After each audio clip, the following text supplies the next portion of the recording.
দীর্ঘদিনের ক্ষমতাসীন তৃণমূল কংগ্রেসকে হটিয়ে নিরঙ্কুশ সংখ্যাগরিষ্ঠতা নিয়ে ভারতের পশ্চিমবঙ্গ সরকার গঠন করেছে বিজেপি। বিধানসভা নির্বাচনের ফলাফলে দেখা গেছে 294টি আসনের মধ্যে 206টি আসনে জয় পেয়েছে বিজেপি। অন্যদিকে তৃণমূল কংগ্রেস পেয়েছে মাত্র 81টি আসন। দীর্ঘ সময় ক্ষমতায় থাকা দলটির এই পরাজয়ে পশ্চিমবঙ্গের রাজনৈতিক সমীকরণে বড় পরিবর্তন এসেছে, যার প্রভাব ভারতের অভ্যন্তরীণ রাজনীতির পাশাপাশি আঞ্চলিক সম্পর্ককেও, বিশেষ করে বাংলাদেশের সঙ্গে সম্পর্কের ক্ষেত্রেও নতুন আলোচনার জন্ম দিচ্ছে। দীর্ঘদিন ধরে তৃণমূল কংগ্রেসের শাসনে বাংলাদেশের সঙ্গে পশ্চিমবঙ্গ তুলনামূলকভাবে একটি নরম প্রতিবেশী বান্ধব অবস্থান বজায় রেখেছে।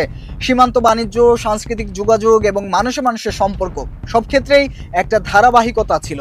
কিন্তু পশ্চিমবঙ্গে বিজেপি আসায় সেই সমীকরণ বদলে যেতে পারে, কারণ বিজেপির রাজনৈতিক ভাষ্য প্রায়ই জাতীয় নিরাপত্তা, সীমান্ত নিয়ন্ত্রণ এবং কথিত অনুপ্রবেশ ইস্যুকে ঘিরে আবর্তিত হয়, যেখানে বাংলাদেশকে সরাসরি উল্লেখ করা হয়। বিজেপি দীর্ঘদিন ধরে দাবি করে আসছে যে বাংলাদেশ থেকে অবৈধ অনুপ্রবেশ হচ্ছে, বিশেষ করে পশ্চিমবঙ্গ ও আসামের মতো সীমান্তবর্তী রাজ্যগুলোতে। এই অনুপ্রবেশ ইস্যুটি শুধু নির্বাচনী রাজনীতির একটি শক্তিশালী হাতিয়ার। নির্বাচন এলেই সীমান্তবর্তী এলাকাগুলোতে এই ইস্যু বেশি জোরালোভাবে তোলা হয়। শুধু তাই না, এই ইস্যুতে সরাসরি টার্গেট করা হয় বাংলাদেশকে। এমনকি নির্বাচনী জনসভায় বিজেপি নেতারা বাংলাদেশিদের নিয়ে ক্রমাগত হুমকিও দিয়েছেন।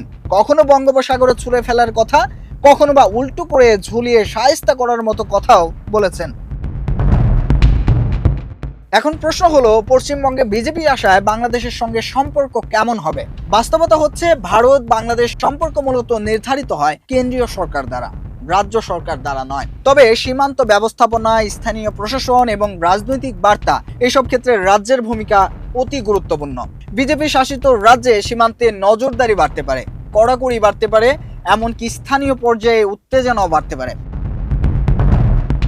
সাম্প্রদায়িক সহিংসতার প্রসঙ্গ এখানে অতি গুরুত্বপূর্ণ। বিজেপির রাজনীতিতে ধর্মীয় পরিচয় একটি বড় ফ্যাক্টর এবং অনেক সময় বাংলাদেশকে একটি মুসলিম প্রধান দেশ হিসেবে তুলে ধরে অভ্যন্তরীণ রাজনীতিতে প্রভাব ফেলার চেষ্টা করা হয়। এর ফলে সীমান্তবর্তী এলাকায় উত্তেজনা বাড়তে পারে, যা দুই দেশের সাধারণ মানুষের সম্পর্ককেও প্রভাবিত করতে পারে।